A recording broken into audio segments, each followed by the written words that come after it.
ప్రభునందు దైవ సన్నిధికి వచ్చినటువంటి దేవుని పిల్లైన మీ అందరికీ మన జగద్రక్షకుడైన యేసుక్రీస్తు వారి యొక్క పరిశుద్ధమైనటువంటి నామములో నా యొక్క శుభములు తెలియజేస్తున్నాను. అందరికీ వందనాలు. ప్రభునందు దేవుని బిడ్డలారా, అలాగే నెట్టను వీక్షిస్తున్నటువంటి దేవుని పిల్లైన వారికి కూడా దేవుని యొక్క పరిశుద్ధమైనటువంటి నామంలో నా హృదయపూర్వకంగా వందనములు తెలియజేస్తున్నాను. ఈ దినమున దేవుడు మనకు అనుగ్రహించినటువంటి ఒక చక్కటి విషయాన్ని మనం నేర్చుకుందాం.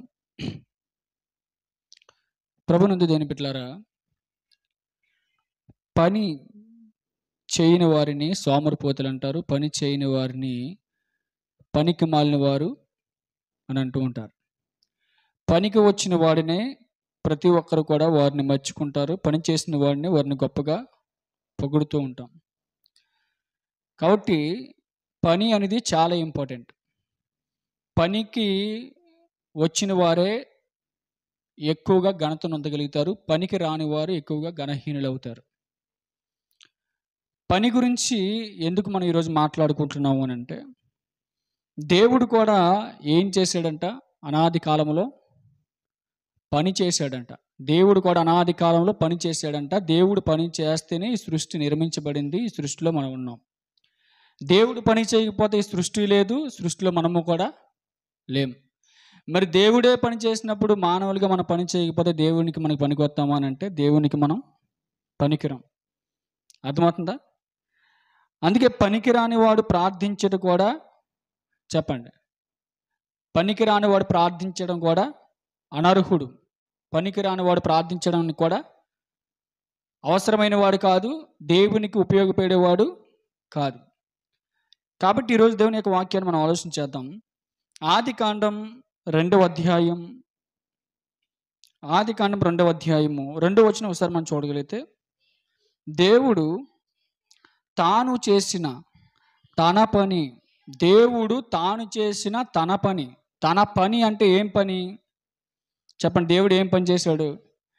ఆదికాండంలో మొట్టమొదటిగా ఆదికాండంలో 1వ అధ్యాయం 1వ వచనంలో, ఆది యందు దేవుడు భూమి ఆకాశములను సృజించెను అన్నాడు. అంటే దేవుడు తన పనిగా పెట్టుకునేటువంటి పని ఏంటి అని అంటే, మానవుల కోసం, తన పిల్లలమైన మన కోసం, మన భూమి మీదకి రావటం కోసం ఆయన చేశాడంటే. ఏం పని చేశాడు? ఆది యందు దేవుడు భూమి ఆకాశములను సృజించాడంట. ఆ భూమి ఆకాశంలో సూర్య చంద్ర నక్షత్రములు పెట్టాడంట. భూమి మీద మొలిపించే చెట్లను, మొక్కలను, అడవు జంతువులను, భూమి మీద సముద్రములను, కొండలను, పర్వతములను, లోయలను, సమస్తమును భూమి మీద పెట్టాడంట. ఆకాశంలో సూర్యచంద్ర నక్షత్రములను, ఆకాశంలో గ్రహాలను దేవుడు పెట్టాడంట. ఇది దేవుని పని అంటున్నాడు. దేవుడు తాను చేసిన తన పని. దేవుడు పరిశుద్ధుడు కనుక మనము కూడా పరిశుద్ధులుగా ఉండాలి. దేవుడు పని చేసాడు కనుక మనము కూడా ఏం చేయాలి? పని చేయాలి. పని చేయకపోతే, చెప్పండి, పని చేయకపోతే ప్రార్థించడానికి పాత్రులము కాము. అందుకే సోమరి, నువ్వు సీమల యొద్దకు వెళ్ళి ఏం నేర్చుకో? సీమల యొద్దకు వెళ్ళి నువ్వేం నేర్చుకో? పాఠం నేర్చుకున్నాడు. అర్థమవుతుందా? కాబట్టి దేవుని యొక్క మాటలు మనం ఒకసారి ఆలోచించగలిగితే, దేవుడు ఏం చేశాడంట? పని చేసినట్టుగా దేవుని యొక్క వాక్యం మనకి సెలవిస్తుంది. కాబట్టి పని చేసేవారే మనుషులకి ఇష్టం, పని చేయలేని వారు మనుషులకి ఇష్టం ఉండదు. ఒక ఇంట్లో 2-3 కోడళ్ళు ఉన్నారనుకోండి, వారిలో పెద్ద కోడలు బాగా పని చేస్తుంది అనుకోండి, చిన్నవారు పని చేయట్లేదు అనుకోండి, అప్పుడు ఆమె ఎవరితో ఏమని చెప్తుంది? ఎవరన్నా అడిగినప్పుడు, మా పెద్ద కోడలు పని చేస్తా, చిన్న కోడలు పని చేయరండి అంటారు. అవునా? అంటే పని అనే విషయానికి వచ్చేసరికి పని చేసిన వాడిని మనిషి ఏం చేస్తాడు? మర్చుకుంటాడు. పని చేయలేని వాడిని మనిషి మర్చుకోరు. ఏ ఇంట్లో అన్నా, ఏ వ్యవస్థలో అన్నా, ఏ విషయంలోనైనా పని అనే టాపిక్ ఖచ్చితంగా మనందరికీ కూడా వస్తుంది. అదే ఒక కంపెనీలోని జాబ్ చేసే వర్కర్స్ ఉన్నారనుకోండి, వారిలో కూడా డబ్బులు ఊరికినా వస్తాయా? పని ఏం చేయాలి? ఒళ్ళు ఉంచుకొని పని చేయండి అంటారు. అవునా? ఒళ్ళు ఉంచుకొని పని చేస్తే మీకు ఏమొస్తాయి? డబ్బులు వస్తాయి అంటారు.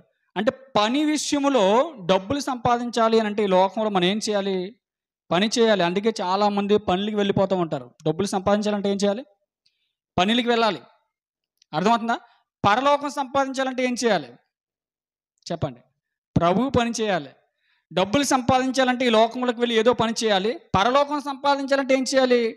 ప్రభు పని చేయాలి. ప్రభు పని చేయలేని వాడికి పరలోకం ఇస్తాడంటే దేవుడు ఇవ్వడు. ఎందుకంటే లోకంలో ఒక వ్యక్తి దగ్గరికి వెళ్ళి నువ్వు సరిగా పని చేయకపోతున్నా వాడి జీవితం నీకు ఇవ్వడు. అలాంటప్పుడు దేవుని దగ్గరికి వచ్చిన నువ్వు దేవుని పని చేయకపోతే దేవుడు పరలోకం ఇస్తాడా అంటే ఇవ్వడు. అందుకే దేవుడు ఏం చేశాడంట? మన కోసం ఏం చేశాడంట? ఆయన పని చేశాడంట. మన కోసం భూమిని, ఆహారాన్ని పండించే భూమిని కలిగజేశాడు. మన కోసం మహామత్స్యములను పుట్టించే జలచరములను కలిగించాడు. మన కోసం ఆ సూర్యచంద్ర నక్షత్ర మండలాలు కలిగించాడు. అంటే మన కోసం ఆయన ఏం చేశాడు? పని చేశాడు. మన కోసం ఆయన ఏం చేశాడు? సమస్తాన్ని కలిగించాడు. మరి మన కోసం ఇన్ని చేసిన దేవునికి మనం ఏం చేస్తాం అన్నది ఈరోజు మన పాట. అర్థమవుతుందా? మన కోసం దేవుడు అని చేశాడు. మరి దేవుని కోసం మనం ఏం చేస్తున్నాం అన్నది ఈరోజు మన యొక్క అంశం. అందుకే యేసుక్రీస్తు ప్రభువు వారు తన తండ్రి గురించి సాక్ష్యం ఇస్తున్నటువంటి సాక్ష్యం ఒకసారి మనం చూడగలిగితే, ఆదికాండం 2వ అధ్యాయము యోహాను సువార్త 5వ అధ్యాయం 17వ వచనం ఒకసారి చూడండి. యోహాను సువార్త 5వ అధ్యాయము 17వ వచనం ఒకసారి మనం చూడగలిగితే, అయితే యేసు నా తండ్రి ఇది వరకు పని చేయుచున్నాడు. యేసు అంటున్నాడు, ఏమంటున్నాడంటే ఈ లోకానికి వచ్చి ఇశ్రాయేలు యూదులు అంటున్నారు, ఏమంటున్నారంటే విశ్రాంతి దినమున ఎవరు కూడా పని చేయకూడదు అంటూ ఉంటే యేసుక్రీస్తు ప్రభువు అంటున్నారు, నా తండ్రి ఇది వరకు పని చేయుచున్నాడు. నా తండ్రి పని చేస్తున్నాడు కనుక నేనేం చేస్తున్నాను? పని చేస్తున్నాను. నా తండ్రి పని చేస్తున్నాడు కనుక నేను కూడా పని చేయడానికి లోకానికి వచ్చాను. నా తండ్రి పని చేస్తున్నాడు కనుకనే, నా తండ్రి పని చేయిస్తున్నాడు కనుకనే ప్రవక్తల చేత, దేవదూతల చేత నేను కూడా ఈ లోకానికి వచ్చి ఏం చేస్తున్నాను? పని చేస్తున్నాను. అంటే పని అనేది ఎంత ఇంపార్టెంట్ అని అంటే, పని చేస్తేనే మనకేముంది చెప్పండి? పరలోకము ఉంది. పని చేయకపోతే పరలోకం మనకు లేదండి. అందుకే యేసుక్రీస్తు ప్రభువు వారు ఏమంటున్నారు అంటే, నా తండ్రి ఇది వరకు పని చేయుచున్నాడు, నేను చేయుచున్నానని వారికి ఉత్తరం ఇచ్చును. నా తండ్రి పని చేస్తున్నాడు కనుక నేను కూడా ఏం చేస్తున్నాను? పని చేస్తున్నాను. యూదులు ఏమంటున్నారు అని అంటే, విశ్రాంతి దినమున ఎవరు కూడా పని చేయకూడదు అంటున్నారు. విశ్రాంతి దినమున ఎవరు కూడా పని చేయకూడదు అని అంటే, విశ్రాంతి దినమున వారిలో ఉన్నటువంటి ఒక వ్యక్తి ఒక ప్రాణాపాయంలో ఉంటే వారు వెళ్ళి రక్షించుకుంటారు. కానీ ఇక్కడ యేసుక్రీస్తు ప్రభువు వారు ఏమంటున్నారు అని అంటే, ఇది వరకు నా తండ్రి పని చేయుచున్నాడు, నేను కూడా ఏం చేస్తున్నాను? పని చేస్తున్నాను. తండ్రే నాకు నేర్పించాడు పని. అర్థమవుతుందా? మన కోసం ఆయన ఏం చేశాడంటే కష్టపడి పని చేశాడంటే. ఎన్ని దినాలు చేశాడు ఆయన? 7 దినాలు ఆయన ఏం చేశాడంట? పని చేశాడంట. కష్టపడ్డాడంట, పని చేశాడంట. 7వ దినములో ఆయన ఏం చేశాడంట? విశ్రమించాడు అని అంటే రెస్ట్ తీసుకున్నాడు, రెస్ట్లోకి వెళ్ళాడు. మరి ఈరోజు మనుషులు ఎన్ని దినాలు పని చేస్తున్నారు అని అంటే, ఒక్క దినము కూడా సంపూర్ణంగా దేవునికి పని చేసేవారు మనకి ఎక్కడ కూడా కనిపించట్లేదు. ఒక్కరోజు కూడా దేవునికి సంపూర్ణంగా పని చేసేవారు మనకు కనిపించట్లేదు. మరి ఎవరు కనిపిస్తారు చెప్పండి? ఎవరు కనిపిస్తారు? యేసుక్రీస్తు ప్రభువు వారికి తండ్రి కనిపించాడు. యేసుక్రీస్తు ప్రభువు వారికి తండ్రి కనిపించాడు కనుక తండ్రిని చూసి ఆయన కూడా ఈ లోకానికి వచ్చి ఏం చేయాలనుకున్నాడు? పని చేయాలనుకున్నాడు. అర్థమవుతుందా? యేసుక్రీస్తు ప్రభువు వారు పని చేశాడు, తండ్రి అని దేవుడు పని చేశాడు, పరిశుద్ధాత్మ దేవుడు కూడా పని చేశాడు. యేసుక్రీస్తు ప్రభువు వారు ఈ లోకాన్ని నుండి ఆయన వెళ్ళేటప్పుడు ఆయన ఏమని చెప్పాడు అని అంటే, అపోస్తలులకి ఏమని ఆయన బోధించాడు అని అంటే, నేను వెళ్తున్నాను, మీరు ఎప్పుడు కూడా బాధపడద్దు, నేను వెళ్ళిన తర్వాత ఆదరణకర్త పరిశుద్ధాత్మ దేవుని మీ వద్దకు పంపిస్తాను, ఆయన మీ వెంట ఉండి సమస్త కార్యములు జరిగిస్తాడంటే ఆయన ఏం చేస్తాడు? పని చేస్తాడు. ఆయన సైలెంట్గా ఉండడం, మిమ్మల్ని సైలెంట్గా ఉంచడు. ఆయన పని చేస్తాడు, మిమ్మల్ని పని చేయిస్తాడు. అంటే దేవాది దేవుడు పనిచేశాడు, యేసుక్రీస్తు పనిచేశాడు, పరిశుద్ధాత్మ దేవుడు కూడా పనిచేశారు. వీళ్ళందరూ ఎవరి కోసం పనిచేశారు అంటే మన కోసము పనిచేశారండి. అర్థమవుతుందా? ఈ సూర్యచంద్ర నక్షత్రములను, ఈ భూమి ఆకాశ మండలములను, సముద్రంలో ఉన్నటువంటి జలచరములను, అర్థమవుతుందా? ఆకాశంలో ఎగిరే పక్షులను, మృగములను, ఈ సమస్త జీవకోటి జీవరాశులను, వీటన్నిటిని ఎవరు నిర్మించారు, ఎవరు కలిగించారు అంటే దేవుడు తన నోటి మాట చేత కలిగించాడు, సృష్టించాడు సమస్తాన్ని. ఎవరి కోసం? మన కోసం. మన కోసం సృష్టించినటువంటి ఆ దేవుని కోసం మనం ఏం చేస్తున్నాం? మన కోసం సమస్తాన్ని సృష్టించాడు కనుకనే దేవుని కోసం దేవుని యొక్క మాటకు లోబడి యేసుక్రీస్తు ప్రభువు వారి లోకానికి వచ్చి పనిచేశాడు. యేసుక్రీస్తు ప్రభువు వారి యొక్క మాటకు లోబడి పరిశుద్ధాత్మ దేవుడు వచ్చి ఈ లోకానికి వచ్చి పనిచేశాడు. మరి మనం ఏం చేయాలి? అర్థమవుతుందా? మనం ఏం చేయాలి? అందుకే యేసుక్రీస్తు ప్రభువు వారు నా తండ్రి ఇదివరకు పని చేస్తున్నాడు, నేను కూడా పని చేస్తున్నాను, పరిశుద్ధాత్మ దేవుడు కూడా పనిచేస్తున్నాడు. మరి అపోస్తలులు ఏం చేయాలని చెప్తున్నాడు ఒకసారి మనం ఆలోచించగలిగితే, అపోస్తలుల కార్యములు 14వ అధ్యాయము, అపోస్తలుల కార్యములు 14వ అధ్యాయము, అపోస్తలుల కార్యములు 14వ అధ్యాయము 15వ వచనం ఒకసారి చూడండి. అయ్యలారా, మీరెందుకు ఇలాగ చేయుచున్నారు? మేము కూడా మీ స్వభావం వంటి స్వభావం గలవారిమే, నరులమే. మీరు ఈ వ్యర్థమైన వాటిని విడిచిపెట్టి ఆకాశమును, భూమిని, సముద్రమును, వాటిలో ఉండు సమస్తమును సృజించిన జీవం గల దేవుని వైపు తిరగవలనని మీకు సువార్త ప్రకటించుతున్నాం. వీరు కూడా ఏం చేస్తున్నారు చెప్పండి? వీరు కూడా ఏం చేస్తున్నారు? సువార్త ప్రకటిస్తున్నారు, అంటే పని చేస్తున్నారు. ఎవరి గురించి చెప్పి పని చేస్తున్నారు వీళ్ళు? దేవుని గురించి చెబుతూ పని చేస్తున్నారు. దేవుని గురించి ఏం చెబుతున్నారు వీళ్ళు? ఈ వ్యర్థమైన వాటిని విడిచిపెట్టి ఆకాశమును, భూమిని, సముద్రమును, వాటిలో ఉండి సమస్తమును సృజించిన జీవం గల దేవుని వైపుకి మీరు ఏం చేయండి? తిరగండి. ఆకాశమును, భూమిని, సముద్రమును, వాటిలో ఉండి సమస్తమును కలగజేసిన వాడి వైపు మీరు ఏం చేయాలి? తిరగాలి. ఎన్నాళ్ళు తిరగకుండా మీరు ఇలాగ లోకంలో ప్రయాణిస్తారు. ఏదో ఒక రోజు మీకు కట్టే కాటికి వెళ్ళిపోక తప్పదు, ఏదో ఒక రోజు మిమ్మల్ని పెట్టిలో పెట్టేక తప్పదు, ఏదో ఒక రోజు మిమ్మల్ని నలుగురు మోసుకొని పోక తప్పదు. అప్పుడు మీరు కళ్ళు తెరుచుకున్న మీకు ప్రయోజనం ఏమి లేదు. భూమి మీద ఉన్నప్పుడు మీరు ఏం చేయండి అంటున్నాడు అని అంటే, ఇక్కడ ఈ వ్యర్థమైన వాటిని విడిచిపెట్టి ఆకాశమును, భూమిని, సముద్రము, వాటిలో ఉండి సమస్తమును సృజించిన జీవం గల దేవుని వైపు తిరగవలనని మీకు సువార్త ప్రకటించుచున్నాం. వాళ్ళు ఏం చేస్తున్నారంట? పని చేస్తున్నారంట. సువార్త ప్రకటించడం అంటే ఏంటి చెప్పండి? పనే కదా. సువార్తను ప్రకటించడం అంటే పని. ఒకనాడు దేవాది దేవుడు నోహ గారితో సువార్త ప్రకటింపజేశాడు, అవునా? ఒకనాడు దేవాది దేవుడు నోహ గారితో సువార్త ప్రకటింపజేశాడు. అలాగే యేసుక్రీస్తు ప్రభువుల వారి చేత సువార్త ప్రకటింపజేశాడు. అపోస్తలుల కార్యాలకు వచ్చేసరికి అపోస్తలులు కూడా ఏం చేస్తున్నారంట? సువార్త ప్రకటిస్తున్నారంట. మీరు దేవుని వైపు తిరగాలని మీకు మేము ఏం చేస్తున్నాం? సువార్త ప్రకటిస్తున్నాం. అపోస్తలులు సువార్త ప్రకటిస్తున్నారు అంటే దేవుని పని చేస్తున్నారు. మనం సువార్త ప్రకటిస్తున్నామా చెప్పండి? మన సువార్త ప్రకటిస్తున్నామా? సువార్త ప్రకటిస్తేనే దేవుని యొక్క పని. దేవుని మాటలు ఇతరులకు చెప్తేనే దేవుని యొక్క పని. మరి ఎంతమంది ఈరోజు సువార్త చేస్తున్నారు ఒకసారి ఆలోచించండి. వారు ఎలాగ బోధిస్తున్నారు అంటే, అయ్యలారా మీరు ఎందుకు ఇలాగ చేయుచున్నారు? మేము కూడా మీ స్వభావం వంటి స్వభావం గలవారమే, నరులమే.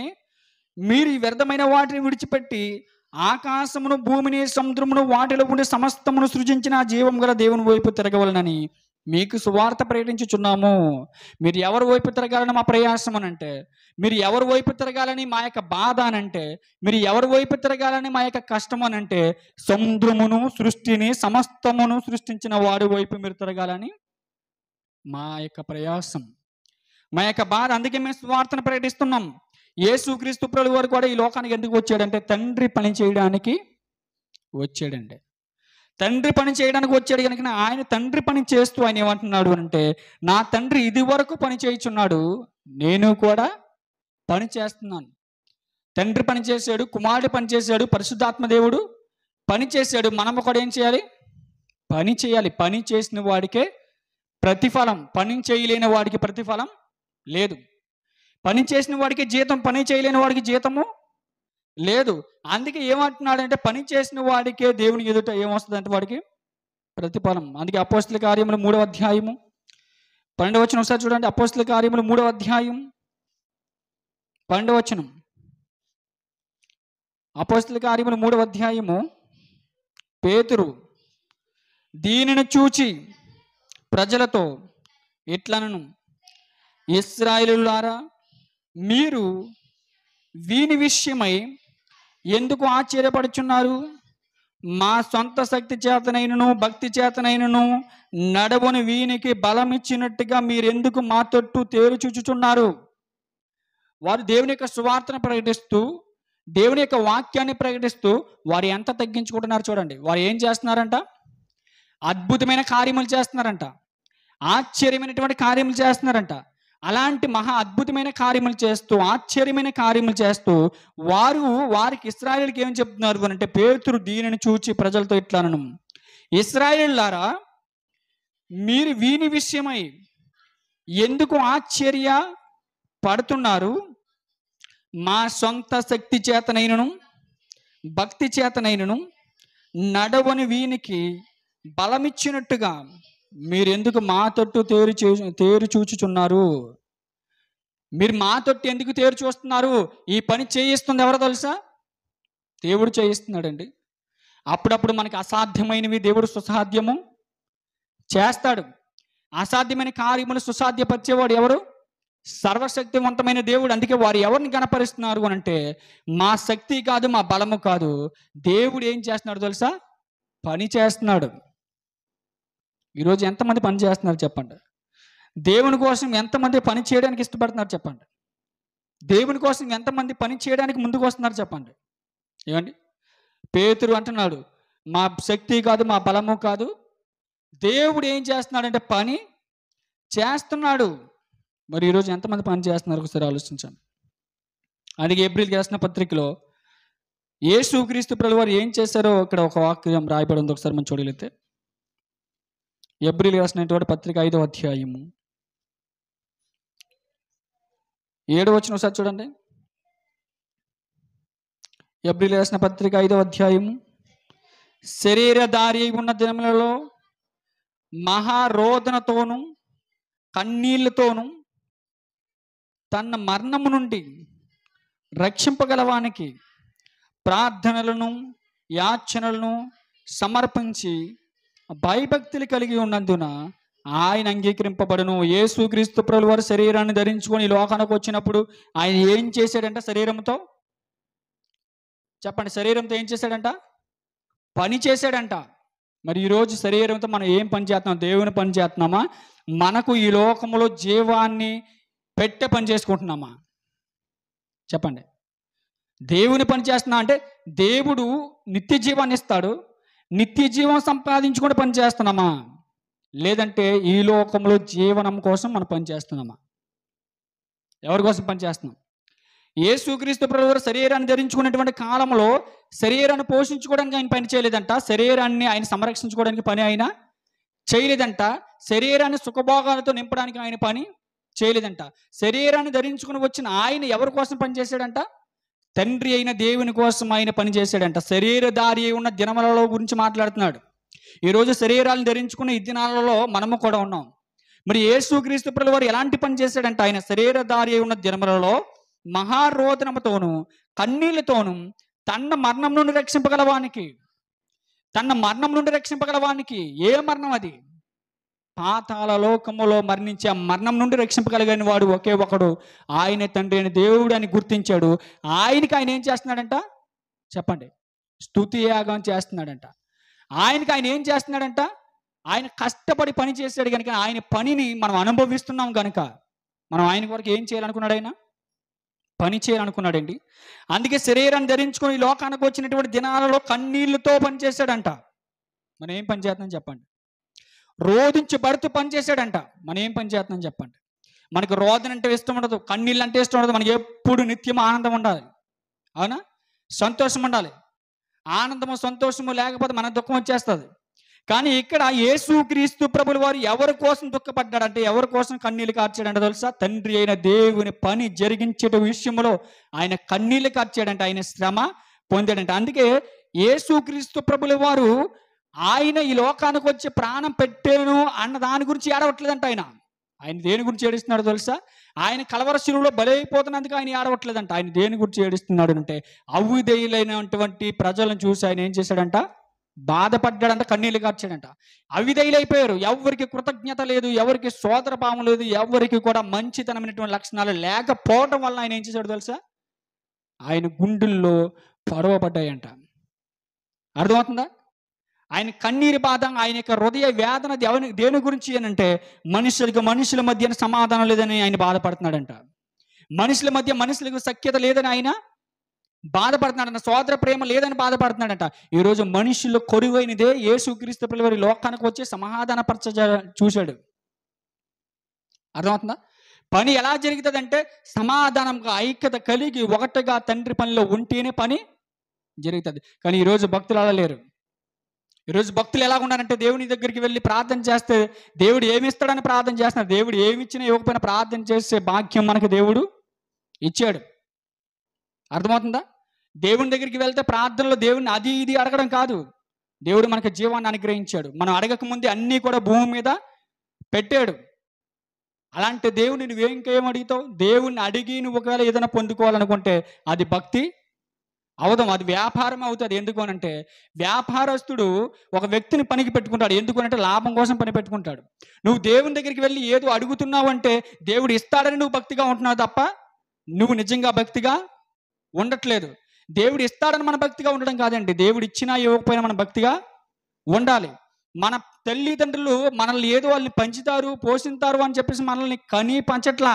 వాళ్ళ బాధ్యత కనుక వాళ్ళు ఏం చేస్తున్నారు? కనీ పంచుతున్నారు. అర్థమవుతుందా? తండ్రి అయిన దేవుడు కూడా ఈ లోకానికి మనల్ని పంపించాడు. దేనికి పంపించాడు? ఆయన మనకి ఏదో ఇస్తాడని మనం ఆయన ప్రార్థించు కదా. ఆయన ఇచ్చినా ఇవ్వకపోయినా ఆయన మనల్ని ఏం చేయాలి? ప్రార్థించాలి. అది నిజమైన భక్తుడు అవుతుంది, భక్తి లక్షణం అవుతుంది. ఒకవేళ ఆయన ఏదో ఇస్తాడని నువ్వు భక్తిగా ఉంటుంది, వ్యాపారం అవుతుంది, వ్యాపారం బిజినెస్ అవుతుంది తప్ప భక్తి అవదు. ఆయన ఏమి ఇచ్చినా ఇవ్వకపోయినా సరే ఆయన్ని పూజించడానికి ఈ లోకానికి నువ్వు వచ్చావు, ఆయన ప్రార్థించడానికి ఈ లోకానికి నువ్వు వచ్చావు. కాబట్టి ఆలోచించండి, దేవుని ఎదుట మనకు ఉండవలసినటువంటి భక్తి ఏంటంటే యేసుక్రీస్తు ప్రభువారి లోకానికి శరీరధారి అయి ఉన్న దినములలో మహారోదన అంట. దేనికి అనిపించాడు శరీరంతో రోదన అని అంటే తండ్రి అయిన దేవుని పని తన శరీరం మందు జరిగించడానికి రోదన ఆయన అనిపించాడు. ఈరోజు ఎవరు అనిపిస్తున్నారంటే రోదన? లోక సంబంధమైనటువంటి వారి విషయమే రోదన అనిపిస్తున్నారు తప్ప దేవుని విషయంలో రోదన అనుభవించట్లా. అందుకే యేసుక్రీస్తు చేసినటువంటి పని చూడండి, కన్నీళ్లతో ఆయన పని చేశాడంట. తన మరణం నుండి రక్షింపగలవానికి ప్రార్థనలు చేశాడంట. తన మరణం నుండి రక్షింపగలవానికి, పాతాళమైనటువంటి ఘోరమైనటువంటి మరణం నుండి రక్షింపగలిగినటువంటి ఒకే ఒక్కరు ఎవరు అనంటే మన తండ్రి అయిన దేవుడు. ఆ దేవునికి ప్రార్థనలు చేశాడంట. ఆ ఘోరమైనటువంటి మరణం నుండి నన్ను ఏం చేయి, రక్షించు. మరి ఈరోజు ఎంతమంది ప్రార్థన చేస్తున్నారు? ఎంతమంది తండ్రి పని చేస్తున్నారు? తండ్రి పనిలో యేసుక్రీస్తుకు వచ్చినటువంటి బాధలు ఏంటి అని అంటే కన్నీళ్ళు అంట. తండ్రి పనులు యేసుక్రీస్తు వారికి వచ్చినటువంటి బాధలు ఏంటి అని అంటే రోదన అంట. తండ్రి పనులు యేసుక్రీస్తు ప్రభువు వారికి వచ్చినటువంటి బాధలు ఏంటి అని అంటే శ్రమలంట. ఈరోజు మనకి ఆ శ్రమలు లేవు, ఆ కష్టాలు లేవు, ఆ కన్నీళ్ళు లేవు. ఆయన కన్నీళ్ళు కానివచ్చు, ఆయన రోదన కానివచ్చు. దేనికోసం అంటే తన పిల్లలమైన మన కోసం ఆయనకి బాధ, ఆయనకి రోదన. కానీ ఈరోజు ఎవరు రోధించబడుతున్నారు, ఎవరు ప్రార్థించబడుతున్నారు చెప్పండి? అర్థమవుతుందా? అందుకే దేవుడు కూడా ఎలా బాధపడుతున్నాడు చెప్తున్నాడు. ఆదికాండం 6వ అధ్యాయం 6వ వచనం. ఆదికాండం 6వ అధ్యాయం 6వ వచనం. దేవుని యొక్క బాధను చూసి, తండ్రి అయిన దేవుని యొక్క బాధను చూసి కుమారుడైన యేసుక్రీస్తు ప్రభువారు ఈ లోకానికి వచ్చారని. తాను భూమి మీద నరులను చేసినందుకు యెహోవా సంతాపమునందాడంట. భూమి మీద నరులను చేసినందుకు, పని చేసి కష్టపడి ఆ యొక్క సృష్టిలో మానవుణ్ణి పట్టినందుకు దేవుడు ఏం చేశాడంట? సంతాపమునందాడు. అంటే దేవుడు బాధపడిపోయాడు. అర్థమవుతుందా? అప్పుడప్పుడు అంటూ ఉంటారు, ఏమంటారు తెలుసా? ఇలాంటి దాన్ని కనలేకపోయినా బాగుండు, ఇలాంటి వాడిని కనకపోయినా బాగుండు అంటూ ఉంటారు. అంటే వారి యొక్క సంతాపం అంటే మనుషులు వారి యొక్క జీవితాలలో స్వార్థపూరితమైనటువంటి మాటలు ఉంటాయేమో కానీ ఇక్కడ దేవుడి యొక్క విషయంలోకి వచ్చేసరికి దేవుడు బాధపడ్డాడు అంటే ఆ పై వచనంలో వారందరూ ఏమైపోయారంట? చెడిపోయారంట. దేవుడు అనుకున్న విధంగా మనుషులు లేరంట భూమి మీద. దేవుడు అనుకున్న విధంగా మనుషులు జీవిస్తారు అనుకున్నాడు కానీ దేవుడు అనుకున్న విధంగా మనుషులు జీవించడం మానేశారంట. దేవుడు అనుకున్న విధంగా దేవుని యొక్క మార్గంలో నడవటం మానేశారంట. దేవుడు ఏ ఉద్దేశంతో వారిని సృష్టించాడో, ఏ ఉద్దేశంతో భూమి మీదకి మనుషులను పంపాడో ఆ ఉద్దేశంలో నెరవేర్చలేని వారిగా మనుషులు ఏమైపోయారంట? పాడైపోయారంట. అందుకే అక్కడ రాయబడినటువంటి విషయం ఏంటి అని అంటే 5వ వచనంలో నరుల చెడితనము భూమి మీద గొప్పది. నరుల చెడుతనం భూమి మీద గొప్పదిగా మనుషులు ఏం చేసుకున్నారంట? మార్చేసుకున్నారంట. దేవుని యొక్క మంచితనానికి చోటు ఇవ్వలేని వారిగా వారు ఏమైపోయారంట? పాడైపోయారంట. అందుకే దేవుడు హృదయంలో సంతాపం, బాధపడిపోయాడు. తను చేసిన పనికి ప్రతిఫలం రాలేదని దేవుడు కృంగిపోయాడండి. ఈరోజు ఒక విషయం ఆలోచించండి. మనం చేసిన పనికి ప్రతిఫలం రాలేదనుకోండి, మనం ఎంత బాధపడతాం? అవును కదా. 3 రోజులు కష్టపడి ఏమండి సముద్రంలో వేట చేయడానికి 3 రోజులు కష్టపడి వెళ్ళినప్పుడు దానికి ప్రతిఫలంగా మీకు ఒక 100-200 రాలేదనుకోండి, మీరు ఎంత బాధపడతారు? బాధపడరా? 3 రోజుల పాటు రాత్రంగా పగలనగా కష్టపడ్డాం, ఈ కష్టానికి ప్రతిఫలంగా మనిషికి 500 రూపాయలు కూడా రాలేదే అని ఎంత బాధపడతామో ఒకసారి మనం ఆలోచించండి. మనం చేసిన కష్టానికి మనకు ప్రతిఫలం రాకపోతే మనం ఎంత బాధపడతామో, తండ్రి అయిన దేవుడు తాను చేసిన తన పనిగా పెట్టుకున్నాడు. మనుషుల కోసం సృష్టిని చేయాలి, సృష్టిలో మనుషుడికి కావలసిన వాటన్నిటిని కూడా చేయాలి. భూమి ఆహారాన్ని ఇవ్వాలి, సముద్రం మత్స్యములను ఇవ్వాలి, అడవి మృగములను, పక్షులను, అర్థమవుతుందండి?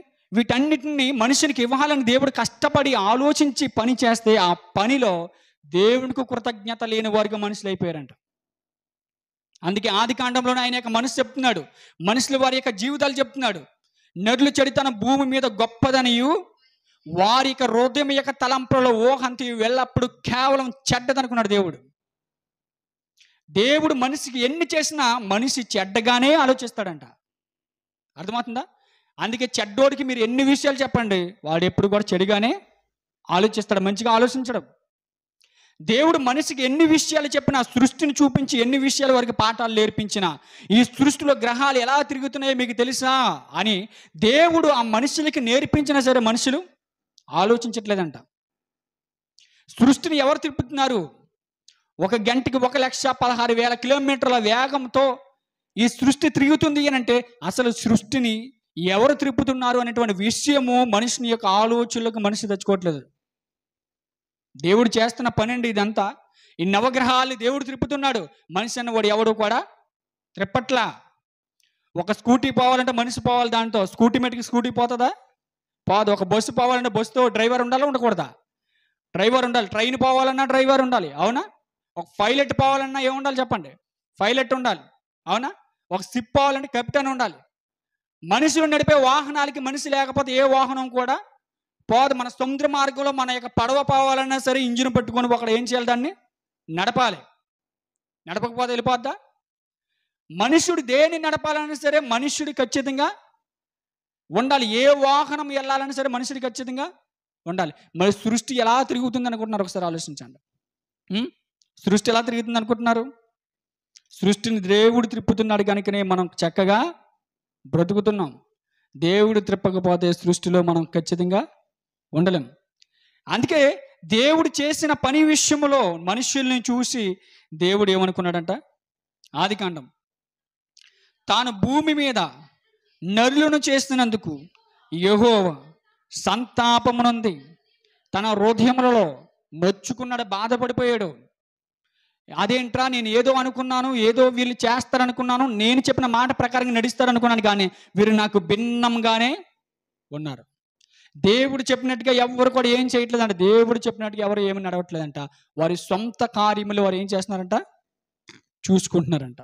అందుకే నోవహ గారి దినాలలో ఏం చేశాడో తెలుసా? నోవహ గారి ద్వారా రక్షణ వాక్యాన్ని వినిపించి ఎంతమంది అయితే వారిలోకి వస్తారో వారందరూ రక్షింపబడతారని చెప్పి, ఎంతమంది అయితే రాకపోతారో వారందరూ కూడా నశించిపోతారని నోవహ గారితో ఆనాటి కాలంలో ఏం చేయించాడు? చెప్పించాడు. దేవుని మనసు అర్థమైనట్టుగా నోవహ గారితో తెలియచేశాడు. కానీ వారు దేవుని యొక్క మనసును అర్థం చేసుకోలేదంట. వారు ఏమైపోయారంట? నాశనం అయిపోయారంట. అందుకే యేసుక్రీస్తు ప్రభువు తండ్రి అని దేవుని యొద్ద ఉన్నాడు కనుకనే, తండ్రి యొక్క బాధను చూశాడు కనుకనే, తండ్రి యొక్క బాధను అర్థం చేసుకున్నాడు కనుకనే తండ్రి దగ్గర నుండి ఈ లోకానికి వచ్చాడు. పరమ నుండి భూమికి దిగి వచ్చాడు. మనిషి కుమారుడిగా ఈ లోకంలోకి వచ్చాడు. వచ్చిన ఆయన ఎలా బ్రతికాడు అంట?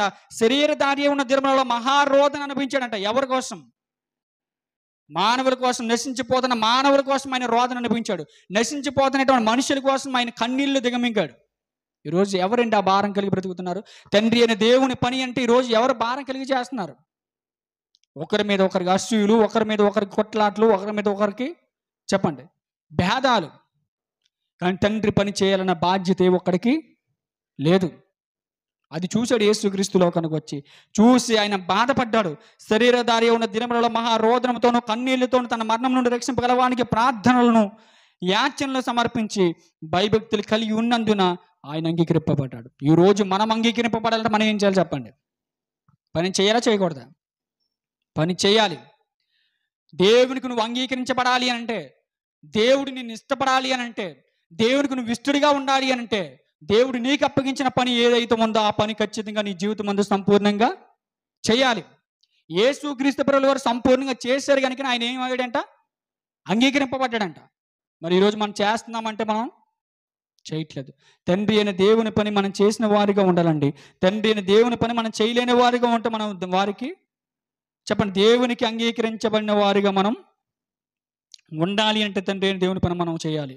అందుకే అపోస్తుల కార్యములు వాళ్ళు ఏం పని చేస్తారో ఒకసారి చూడగలిగితే అపోస్తుల కార్యములు 14వ అధ్యాయము 22వ వచనం. అపోస్తుల కార్యములు 14వ అధ్యాయం 22వ వచనం.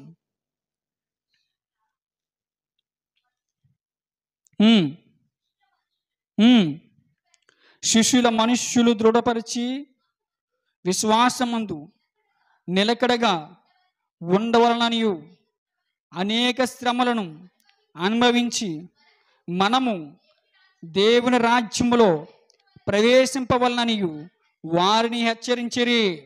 దేవుని రాజ్యం అంటే ఆసామాసిగా మీకు వచ్చేదు.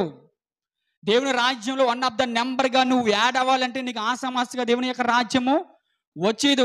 దేవుని రాజ్యంలో నువ్వు ప్రవేశించాలంటే తండ్రి అని దేవుడు ఎలాగ పనిచేశాడు, కుమారుని యేసుక్రీస్తు ఎలాగ పనిచేశాడు, పరిశుద్ధాత్మ దేవుడు ఎలాగ పనిచేశారు, అపోస్తులు ఎలాగ పనిచేస్తారు, అలాగ మన పని చేస్తేనే దేవుని రాజ్యంలో 1 ఆఫ్ ద నెంబర్గా ఉంటావు తప్ప దేవుని రాజ్యంలో నీకు 1 ఆఫ్ ద నెంబర్గా ఉండే ఛాన్స్ కావాలంటే ఆయన ఏమంటున్నాడంటే శ్రమ పడాలి అంటున్నాడు.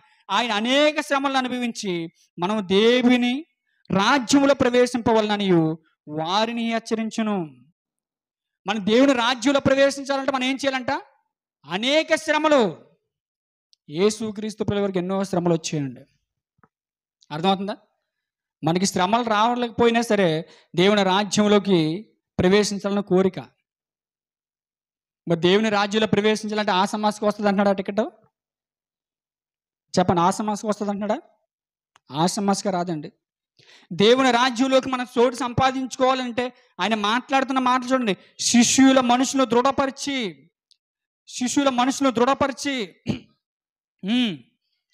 విశ్వాసమందు నిలకడగా ఉండవలననియు అనేక శ్రమలను అనుభవించి మనం దేవుని రాజ్యములో ప్రవేశింపవలననియు వారిని హెచ్చరించారు. దేవుని యొక్క రాజ్యంలోకి వెళ్ళిపోవడం అంటే అది ఆసమాస కాదు. దేవుని రాజ్యంలోకి వెళ్ళే ఛాన్స్ కొట్టాలంటే ఒక పాట పాడుతూనో, ఒక బైబిల్ చదువుతునో, దేవుని సన్నిధిలో అన్ని చేస్తున్నో దేవుని రాజ్యంలో మన చోటు రాదండి. శ్రమలు అనుభవించాలి, అనేక శ్రమలు. ఎలాంటి శ్రమలు తెలుసా? అపోస్తులైన పౌలు గారు ఎలాంటి శ్రమలు అనుభవించారో తెలుసా? ఒకసారి చూద్దాం. కొరింథీయులకు రాసిన 2వ పత్రిక, కొరింథీయులకు రాసినటువంటి 2వ పత్రిక 11వ అధ్యాయం 23వ వచనం. కొరింథీయులకు రాసినటువంటి 2వ పత్రిక 11వ అధ్యాయం 23వ వచనం. వారు క్రీస్తు పరిచారకుల వర్రివాని వలె మాట్లాడుచున్నాను. వారు క్రీస్తు పరిచారకులు. ఎవరిని గురించి అంటున్నాడు? అపోస్తుల గురించి అంటున్నాడు. అపోస్తులని పౌలు గారు ఏమంటున్నారు అంటే వారు క్రీస్తు పరిచారకులు. అప్పుడప్పుడు మనం కూడా అంటూ ఉంటాం, నువ్వు క్రైస్తుడువా అంటాం. నేను ఎప్పటి నుంచో క్రైస్తువుని అంటాడు. అర్థమవుతుందా? అలాంటి కంపారిజన్కి వచ్చినప్పుడు, అలా కంపారిజన్ చేసుకున్నప్పుడు ఇక్కడ అపోస్తులైన పౌలు ఎవరిని కంపేర్ చేసుకుంటున్నాడు? అపోస్తులను కంపేర్ చేసుకుంటూ ఆయన ఏం చెప్తున్నాడంటే వారి క్రీస్తు పరిచారకులా? నేను ఎర్రివాని వల్ల మాట్లాడుతున్నాను అనుకుంటా, నేను కూడా క్రీస్తు పరిచారకునే. వారు శ్రమ పడ్డారా? నేను కూడా శ్రమ పడ్డాను ఆయన అంటున్నాడు. చూడండి, నేనును మరి ఎక్కువగా క్రీస్తు పరిచారకుడును. మరి ఎక్కువగా అంటే ఎక్కువలు తక్కువలు ఉంటాయా? ఉంటాయి. అర్థమవుతుందా? నేను మరీ ఎక్కువగా క్రీస్తు పరిచారకుడును. వారు పడినటువంటి కష్టాల కంటే నేను ఎక్కువగానే పడ్డాను. వారు పడినటువంటి వ్యాధుల కంటే నేను ఎక్కువగానే వ్యాధులు పడ్డాను. వారు పడిన శ్రమల కంటే నేను ఎక్కువగా శ్రమలే పడ్డాను. దేవుని పని చేయడం అని అంటే ఏమండి? దేవుని కొరకు బ్రతకాలని తీర్మానం చేసుకున్నప్పుడు దేవుని పని ప్రారంభం అవుతుందండి. వారు క్రీస్తు పరిచారకులా వెర్రివాని వాళ్ళు మాట్లాడుచున్నాను, నేనును మరి ఎక్కువగా క్రీస్తు పరిచారకుడును, మరి విశేషంగా ప్రయాసపడితిని. విశేషంగా ప్రయాసం, నన్ను ఎక్కడికి వెళ్ళా కష్టమే, ఎక్కడికి వెళ్ళా బాధే అంటున్నాడు పౌలు. ఈరోజు పౌలు గారు అన్న మాటలలో ఒక్క మాటైనా మనకు వర్తిస్తుందనంటే ఒక్క మాట కూడా మనకు వర్తించట్లా. దేవుని రాజ్యంలో మన స్థానం సంపాదించాలి అని అంటే, దేవుని రాజ్యంలో మన స్థానాన్ని కలిగి ఉండాలి అని అంటే మనం ఏం చేయాలంటున్నాడు? అనేక శ్రమలు అనుభవించాలంటున్నాడు. మరి ఈరోజు ఎవరు అనుభవిస్తున్నారో ఒకసారి ఆలోచించండి. ఈరోజు అనేక శ్రమలు ఎవరు అనుభవిస్తున్నారో ఒకసారి మనం ఆలోచిద్దాం. నేను వెర్రి వాడి వాళ్ళే మాట్లాడుచున్నానా? నేనును మరి ఎక్కువగా క్రీస్తు పరిచారకుడును, మరి విశేషంగా ప్రయాసపడితిని, మరి అనేక పర్యాయములు చెరసాలలో ఉంటిని. మరి అనేక పర్యాయములు వెనక్కున్నాడట. చెరసాలంటే ఏంటి చెప్పండి? చెరసాలంటే ఏంటి? జైలు అండి. చెరసాలు అంటే జైలులో ఉన్నాడంట ఆయన. అలా ఒక్కసారి 2 సార్లు అని కాదు, ఆయన ఏం మాట మనిషిని చేశాడు చూడండి. ఆయన ఏం మాట మనిషిని చేశాడు? మరి అనేక పర్యాయములు చెరసాలలో అంటే అనేక పర్యాయములు అంటే అక్కడ ఇన్ని సార్లు అని కౌంటింగ్ చేయకుండా అనేక సార్లు వెళ్ళాడంట జైలుకు. ఎవరి కోసం వెళ్ళాడు చెప్పండి? ఎవరి కోసం వెళ్ళాడు? యేసుక్రీస్తు కోసం వెళ్ళాడు. యేసుక్రీస్తు ప్రభువారి పని జరిగించడం కోసం వెళ్ళాడు. యేసుక్రీస్తు ప్రభువారి యొక్క సువార్త పని జరగడం కోసం ఆయన నేరాలు ఆయన మీద వేయించుకొని చెరసాలలోకి వెళ్ళాడంట. చెరసాలలో ఉన్నప్పుడు ఆయన చంపడానికి ఆలోచన చేసినప్పుడు ఆయన మళ్ళీ అధికారికి మొర పెట్టుకుని నన్ను చంపాలని ఆలోచన చేస్తున్నాను, నన్ను విడిపించండి అంటే మళ్ళీ దేవుడే సహాయం చేసి విడిపించారు. ఎవరిని చెప్పండి? అపోస్తలుడైన పౌలు గారిని. చెరసాలలోనే బయటికి రానికుండా చంపేయాలనుకున్నారు, కానీ చెరసాలలో ఉండి మళ్ళీ దేవుడు ఏం చేశాడు? విడిపించాడు. అర్థమవుతుందా? ఆనాటి కాలంలో క్రీస్తు యొక్క పరిచర్యను, క్రీస్తు యొక్క పరిచయం చేసేవాడిని చంపేయాలనేటువంటి ఆలోచన కలిగి ఉండేవారు.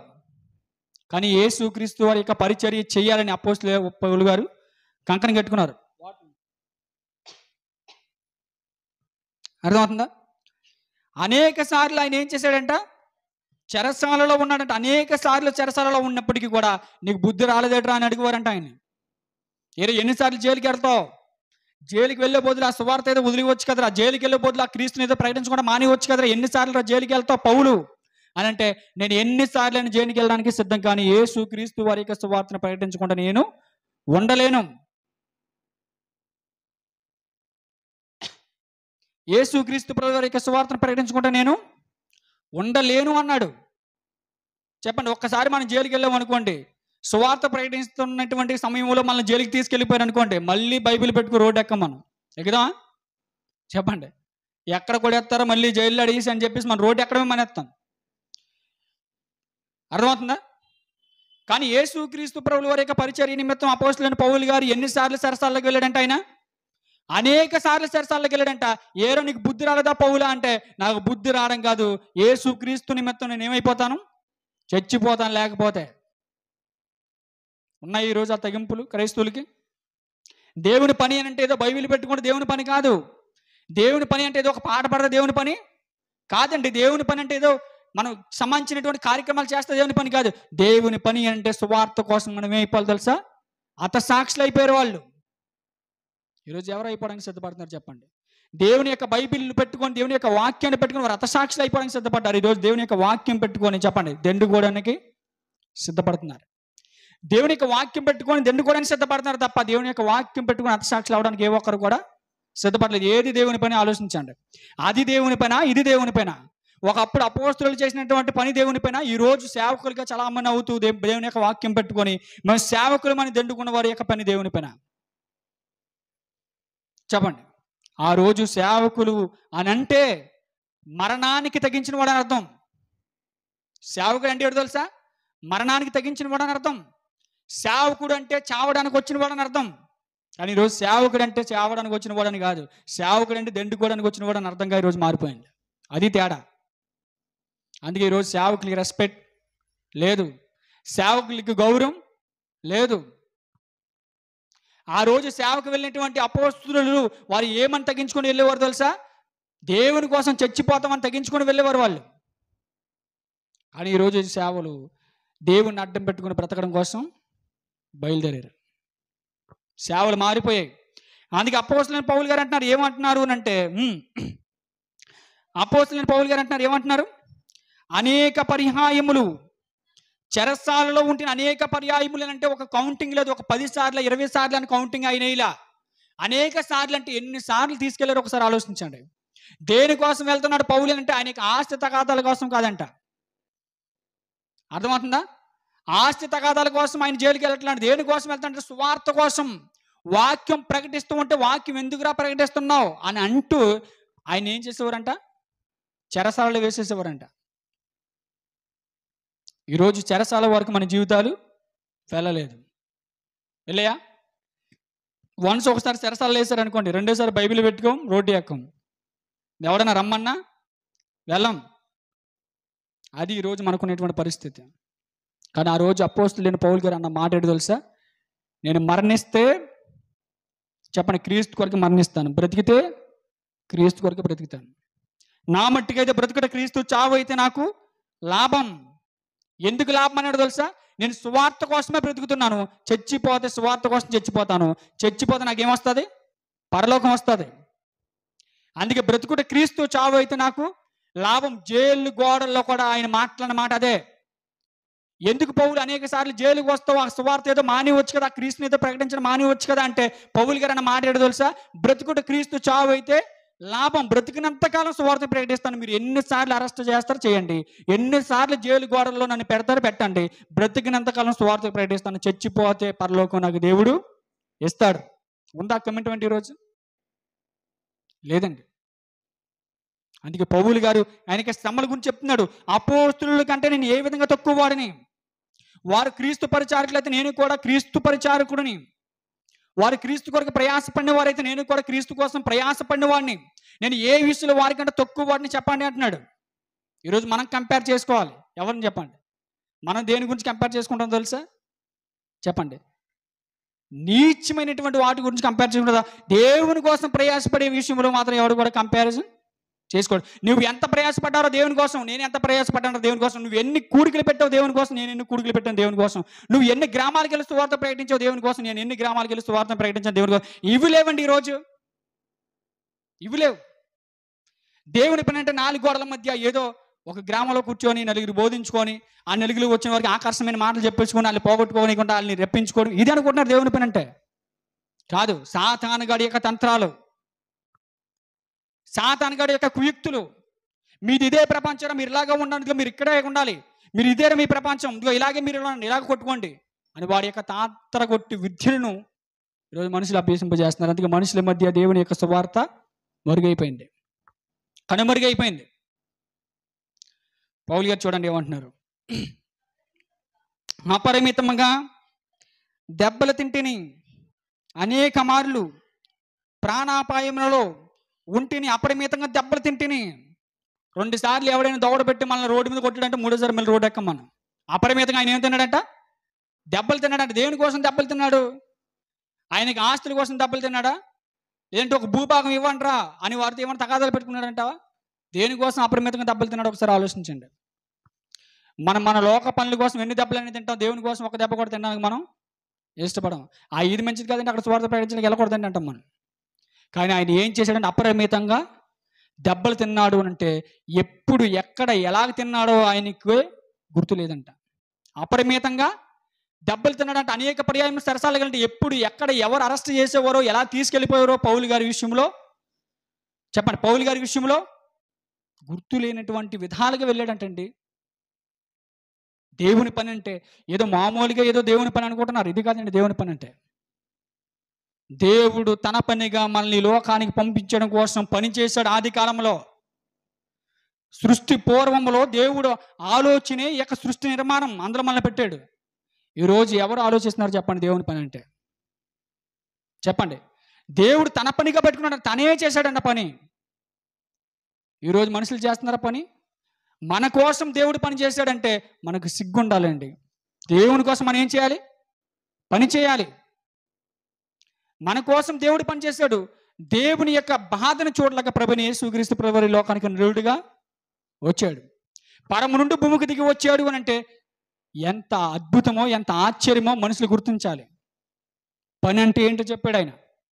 అందుకే పౌలు గారు యేసుక్రీస్తును పోలి నడుచుకున్నాడట. యేసుక్రీస్తు ప్రభువు శరీరంగా ఉన్నప్పుడు ఆయన ఎన్ని దెబ్బలైతే తిన్నాడో, కొరడాయిలతో నాగలు దున్నట్టుగా ఆయనకి ఈపుని ఎలాగైతే దున్నేశారో, ఎలాగైతే ముఖం మీద ఊశారో, పిడుగుద్దులు గుద్దారో, కొరడాలతో ఆయన యొక్క ఒళ్ళును ఏమండి బాధారు, ఈపుని బాధారు.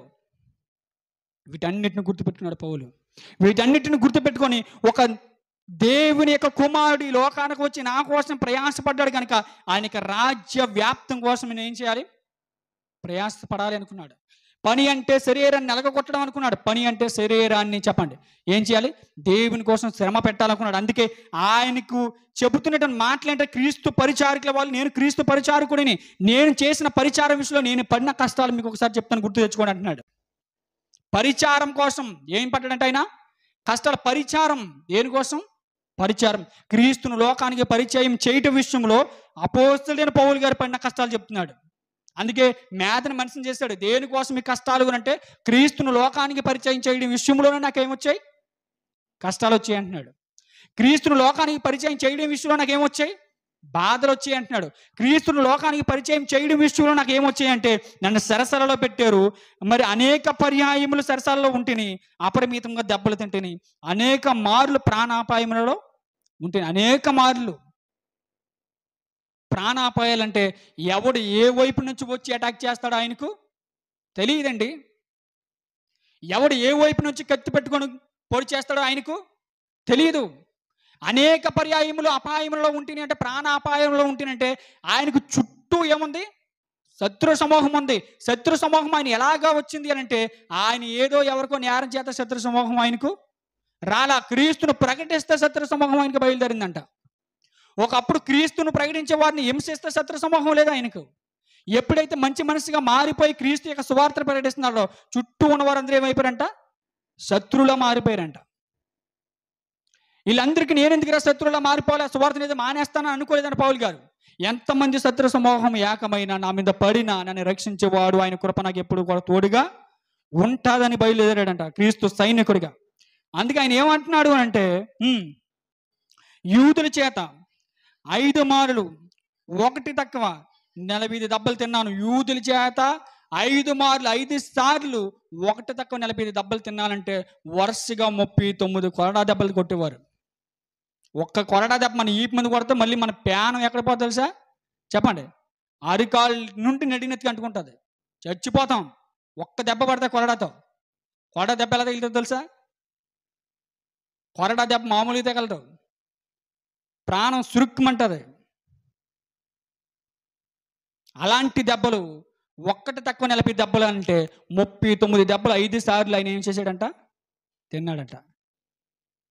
ఆయన లెక్కలు చెప్తున్నాడు. దేవుని కోసం నేను పరిచయం చేసే విషయంలో, దేవుని కోసం నేను పరిచయం చేసే విషయంలో, దేవుని కోసం నేను పరిచయం చేసే విషయంలో నాకు వచ్చిన శ్రమలు ఇవి, మీకు వచ్చిన శ్రమలు మీ లెక్క చెప్పండి అంటున్నాడు. ఉన్నాయా మనకు లెక్కలో? చెప్పండి. పౌలు గారు లెక్క రాశాడు.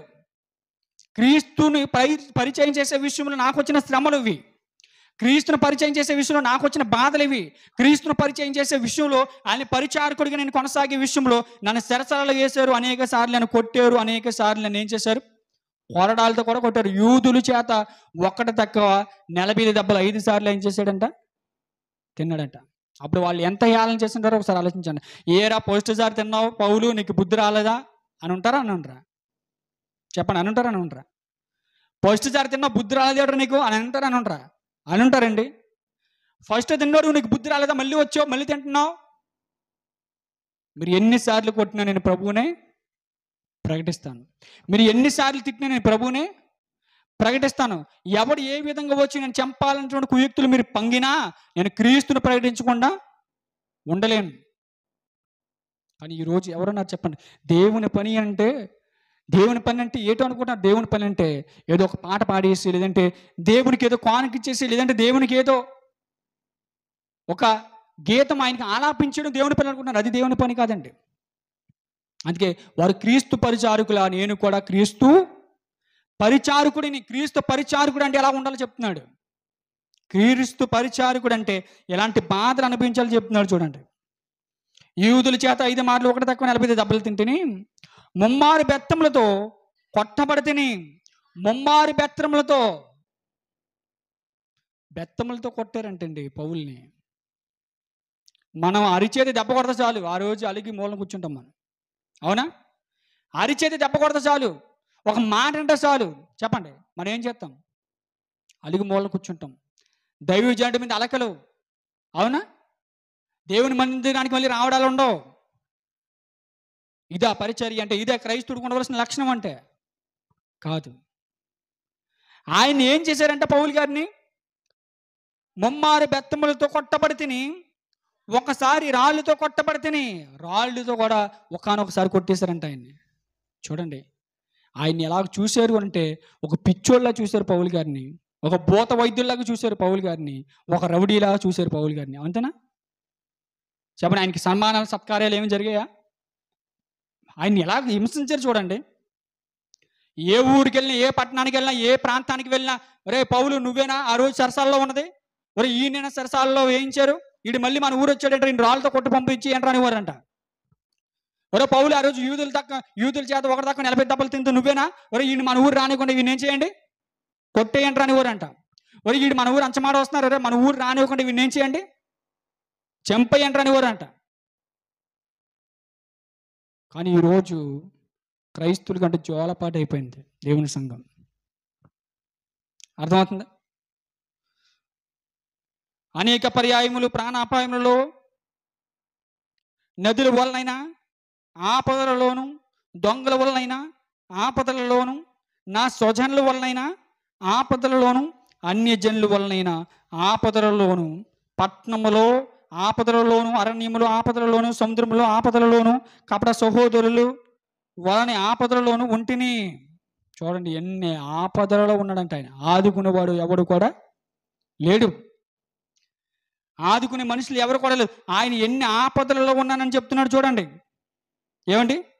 ఆయన ఎన్ని ఆపదలలో ఉన్నాను, నన్ను ఎవడో కూడా ఆదుకునేవాడు. దొంగలు ఒక్కసారి వెంటబడుతున్నారు, ఎక్కడికైనా వెళ్తే దొంగలు వెంటబడుతున్నారు. ఎక్కడన్నా వెళ్తే నా సొంత వారే, నా మనుషులు అనుకున్నవారు నా మీద ఏం చేస్తున్నారు, నేరాలు వేస్తున్నారు. ఇంకా అన్ని జనులతో మళ్ళీ బాధలు, అన్ని జనులు కూడా కొట్టాలనుకుంటున్నారు, అన్ని జనులు కూడా తిట్టాలనుకుంటున్నారు. అలాగే పట్టణాల్లోకి వెళ్తే పట్టణంలోని, అరణ్యంలోకి వెళ్తే అరణ్యంలోని, సముద్రము నుండి ప్రయాణం చేద్దామంటే సముద్రంలో కూడా. చెప్పండి, ఆయన ఎక్కడికి వెళ్ళి అక్కడ ఆపదలంట. ఆయన ఎక్కడికి వెళ్తే అక్కడ ఆయన కొట్టేవారంట, ఎక్కడికి వెళ్తే అక్కడ ఆయన తిట్టేవారంట, ఎక్కడికి వెళ్తే అక్కడ ఆయనకి ప్రాణాపాయము ఉందంట. ఉన్నప్పటికీ కూడా ఆయన ఏ ప్రాంతం తిరగకుండా ఉండలేదు, ప్రాంతాలన్నిటికీ సువార్తను ప్రకటించాడు. ఈరోజు మనం ప్రకటిస్తున్నామంటే చూడండి, మనం ప్రకటించట్లేదండి, ప్రకటించట్లేదు. ఇంకా ఆయన చెప్తున్నాడు చూడండి పౌలు గారు, ప్రయాసముతోనూ కష్టముతోనూ తరచుగా జాగరముతోనూ ఆకలి దప్పులతోనూ తరచుగా ఉపవాసములతోనూ చలితోనూ దిగంబరముతోనూ ఉంటిని. చూడండి ఎన్ని కష్టాలండి దేవుని పని అంటే. దేవుని పని అంటే ఇన్ని కష్టాలు ఉంటాయి. అర్థమవుతుందా? దేవుని పనిలో అనుకున్నటువంటి కష్టాలు చూడండి. కష్టముతోనూ తరచుగా జాగరణములతోనూ ఆకలి దప్పులతోనూ. ఈరోజు మనం ఏదైనా సువార్త పనికి వెళ్తే చాలు, అయ్యగారు ఆకలేసేస్తుందండి. అవునా? ఏదైనా సువార్త పనికి వెళ్తే 12 అవ్వకుండానే ఆకలేసేస్తుంది అయ్యగారు. ముందు ఏం తినేయాలి?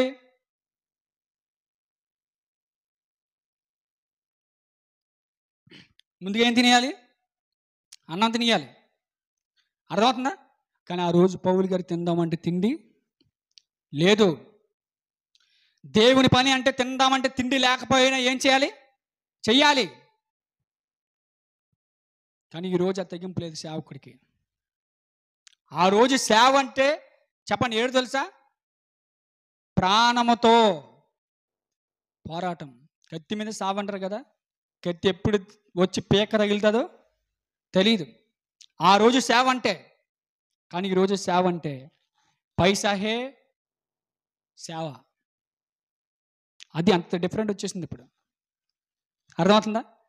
చూడండి ఆయన అంటున్నాడు కష్టంతో చేసాడంటే, కష్టం మొత్తం మనం సేవ చేయం. కష్టమైతే దేవుని మందిరంలోంచి వెళ్ళిపోతాం మనం. కష్టమైతే దేవుని మందిరం వైపు కూడా మనం చూడం. కానీ కష్టముతో చేశాడంటే, కష్టముతో. సుఖభోగాల కోసం చేయలేదంటే, ఆయన కష్టపడి చేశాడంటే, కష్టముతోనూ తరచుగా జాగరణములతోనూ ఆకలి దప్పులతోనూ తరచుగా ఉపవాసములతోనూ చలితోనూ దిగంబరముతోనూ ఉంటిని. చలి కప్పుకోవడానికి బట్టలు లేనటువంటి పరిస్థితి పౌలుకి దాపరించింది. తెలుసా? చలితోనూ దిగంబరముతోనూ ఉంటిని. ఇంకనూ చెప్పుకోవాల్సినవి అనేకములు ఉన్నవి. ఆయనకి చెప్పాలనుకుంటే ఇంకా పెద్ద లిస్ట్ ఉందంట. మనకి చెప్పడానికి ఇందులో ఒకటి కూడా లేదు. ఎక్కడ పౌలు బ్రతుకు, ఎక్కడ ఈరోజు సేవకులుగా జీవిస్తున్న వారి బ్రతుకులు చెప్పండి. మనం ఎక్కడికైనా సువార్త పనికి వెళ్తే మనకున్న ఆ ఫెసిలిటీస్ లేట్ మనం ముందుగా కనుక్కుంటాం. అర్థమవుతుందా? కానీ ఆ రోజు పౌలు గారికి ఏ ఫెసిలిటీస్లు లేవు. పౌలు గారికి అడుగడుగున కష్టాలే, అడుగడుగుని బాధలే, అడుగడుగు ప్రాణాపాయములే, అడుగడుగు ఆయనకి నిందలే, అవమానాలే. సువార్త పనులు ఇవే గొప్ప భాగ్యంగా ఎంచుకున్నాడు. కానీ ఈరోజు సువార్త అంటే ఏమనుకుంటున్నారు తెలుసా? పని అంటే ఈరోజు ఏమనుకుంటున్నారు తెలుసా? దేవుని పని అంటే ఏదో లాభం వచ్చేది అనుకుంటున్నారండి. దేవుని పని అంటే లాభం వచ్చేది కాదండి. దేవుని పని అంటే కష్టపడాలి. దేవుని పని అంటే శ్రమ అనుభవించాలి. దేవుని పని అంటే కన్నీళ్ళు దిగమింగికోవాలి. ఆయన అంటున్నాడు చూడండి, ఇంకను ఇవన్నీయుగాక సంఘములన్నిటిని గూర్చిన చింతయు కలదు. ఈ భారము దినదినము నాకు కలుగుచున్నది. ఎవడైనను బలహీనుడైనా నేనును బలహీనుడిని కాన. ఒకవేళ ఎవడైనా బలహీనుడైతే ఆ బలహీనుడి గురించి ఇతను ఏమైపోయాడంట? బలహీనుడైపోయాడంట. చూడండి, ఆయన తగ్గింపు జీవితం, క్రీస్తు వరకు ఆయన పడిన ప్రయాసం, దేవుని పని అంటే ఆయనకున్న శ్రద్ధ, దేవుని కోసం ఆయన బ్రతుకుతున్న బ్రతుకు, దేవుని కోసం ఆయన జీవిస్తున్న జీవితము ఆయన చెరసాలలో అనుభవించాడంట. చెప్పండి, చెరసాలు. ఇన్ని కష్టాలు పౌలు గారు ఎందుకు పడ్డారో తెలుసా? చెప్తున్నాడు చూడండి.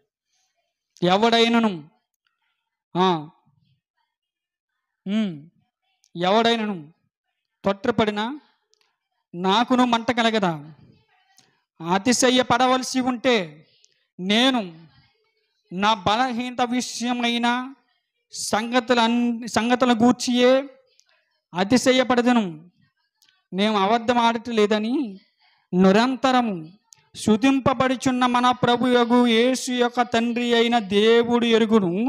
దమస్కలో అరేతాని రాజు క్రింద ఉన్న అధిపతి నన్ను పట్టగోరి కావలించి దమస్కీల పట్టణమును భద్రమ చేసెను. అప్పుడు నేను కిటికీ గుండా గోడ మీద నుండి గంపలో దింపబడి అతని చేతిలో నుండి తప్పించుకొని పోతే, లేదంటే ఆ రోజు చచ్చిపోవాలి నేను. చూసారా? ఎక్కడి నుండి ఎక్కడ తప్పించుకున్నాడు చూసారా? దేవుడు తప్పించాడండి. ఇలాంటి ఎన్నో అపాయాలు పౌలు గారి జీవితంలో ఉన్నాయి.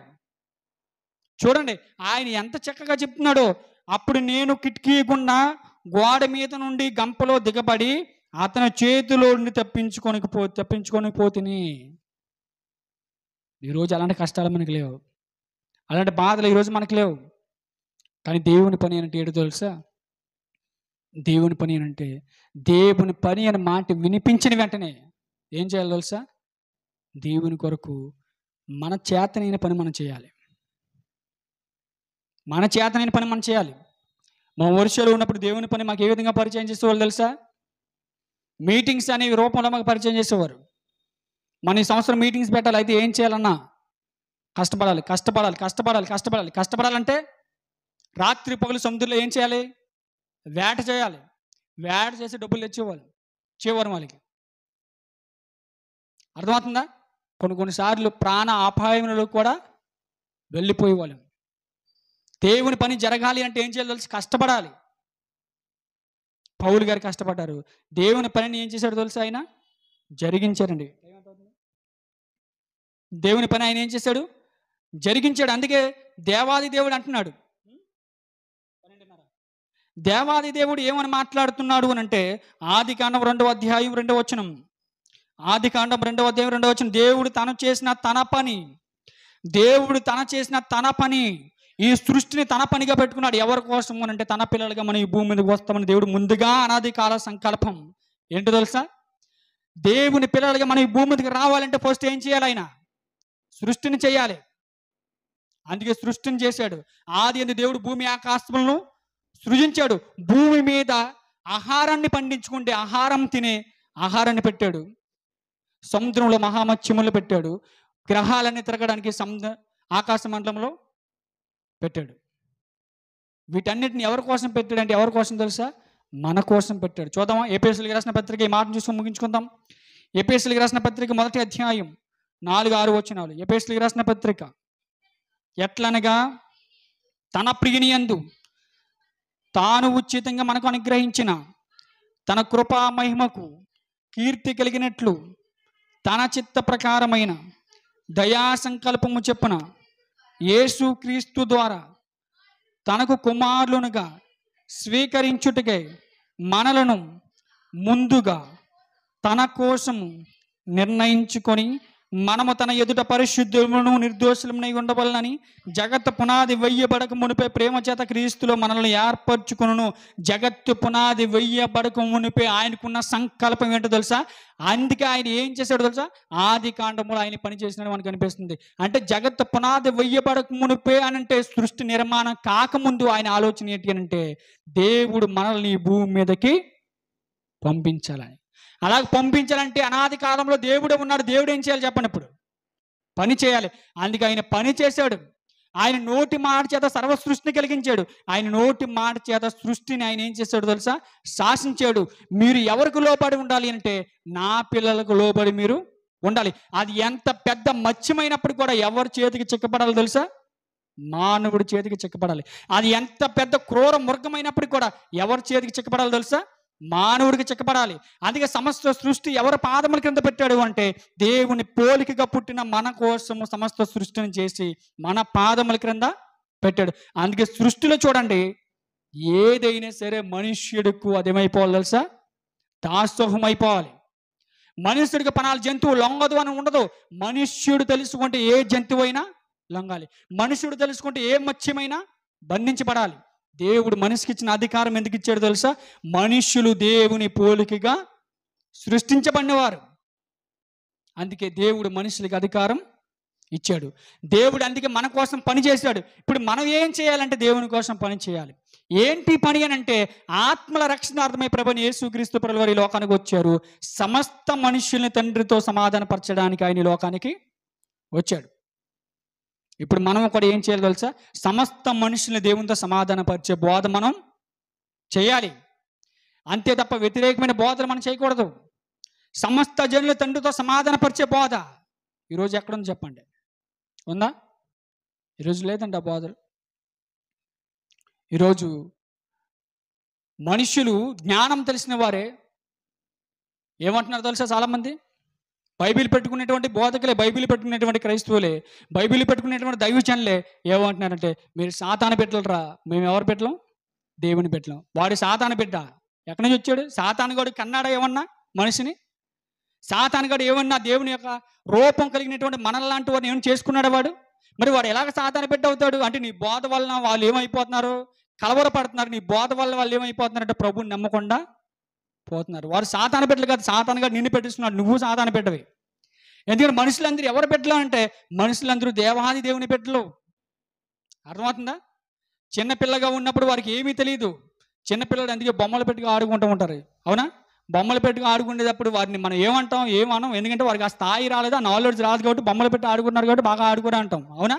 దేవుని జ్ఞానం లేని వారు కూడా ఏదేదో ఆరాధిస్తారు. అలాంటప్పుడు నువ్వు జ్ఞానయుక్తంగా వారికి ఏం చెప్పాలి? నువ్వు తెలియజేయాలి. అంతే తప్ప నువ్వు సాతాను పెట్టేవారు అంటే నువ్వు దేవుని పెట్టవా? వాడెలా సాతాను పెట్ట అవుతాడు, నువ్వెలా దేవుని పెట్టవ అవుతావు? అందరము కూడా దేవుని పెట్టలమే. అందరము కూడా దేవుని పెట్టలమే. నువ్వు ఎప్పుడైతే చెప్తావో అప్పుడే వాడు దేవుడు తెలుసుకోవడానికి అర్హత ఉంటుంది, దేవుడు తెలుసుకోవడానికి అవకాశం ఉంటుంది. కానీ ఈరోజు ఇలాంటి పిచ్చి బోధలు చేయడం వల్ల ఏమైపోతున్నారు అంటే మేము సాతాను పెట్టలమంట, మీరు దేవుని పెట్టలంట, మీరు మా దగ్గరికి రాకండ్రా. ఎందుకంటే మా దగ్గరికి వస్తున్నారు అంటే ఇప్పుడు గీతలు ఎవరు గీశారు? మనోళ్ళే గీసేశారు. అర్థమవుతుందా? అందుకే యుక్తిగా ప్రకటించాలి, తెలివిగా ప్రకటించాలి. మన సహోదరులు మనం రక్షించుకుంటే బోధలు మనం చేసుకోవాలి. ఎలాగ చేసుకోవాలంటే సమాధానంగా మనం ఏం చేయాలి? సమాధానంగా చేయాలి, తెలివితో చేయాలి, జ్ఞానంతో చేయాలి. దేవుని పని అంటే ఏదో నీకు వచ్చినట్టుగా నీ ఇష్టం వచ్చినట్టుగా చేస్తే అవ్వదు, నీ ఆలోచన ప్రకారంగా చేస్తే అవ్వదు. దేవుడు చెప్పిన ఆలోచన ప్రకారంగా చేస్తేనే దేవుని పని జరుగుద్ది. కాబట్టి దేవుని యొక్క ఆలోచన మనం తెలుసుకొని దేవుని యొక్క ఆలోచన ప్రకారం మనం నడుద్దాం. దేవుడి యొక్క కొద్ది మాటలు తన యొక్క ఎన్నికల్లో దీవించి ఆశీర్వదించును గాక. ఆమేన్. ప్రార్థన చేసుకుందాం.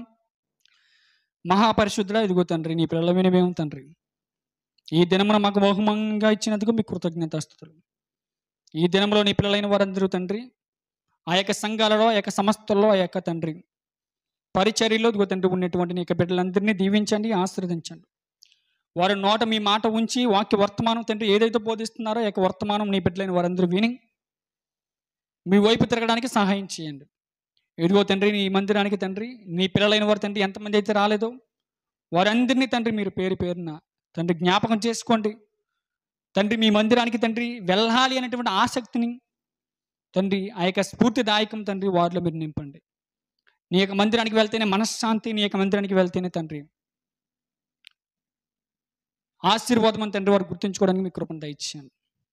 నీ కొరకు బ్రతికే భాగ్యం తండ్రిని ప్రసాదించండి. మీరుండే లోకంలో ఉండడానికి మీ కృపను మమ్మల్ని జ్ఞాపకం చేసుకోండి తండ్రి. ఇదిగో తండ్రి, ఇప్పటి వరకు తండ్రి మీ మాటలు తండ్రి మీ పిల్లలకు చెప్పి ఉన్నాను. ఈ మాటల చేత వారు ఆదరించబడి, ఈ మాటల చేత తండ్రి వారి ప్రభా మీ వైపు తిరగడానికి మీ కృపను అనుగ్రహించండి. ఎంతమంది అయితే తండ్రి లైవ్ ద్వారా నీ యొక్క పిల్లలు విన్నారు, వారందరినీ తండ్రి మీ యొక్క వాక్యం చేత తండ్రి వారిని మీరు భద్రపరచుకోండి. మీ యొక్క వాక్యం చేత తండ్రి వారిని కాపాడండి.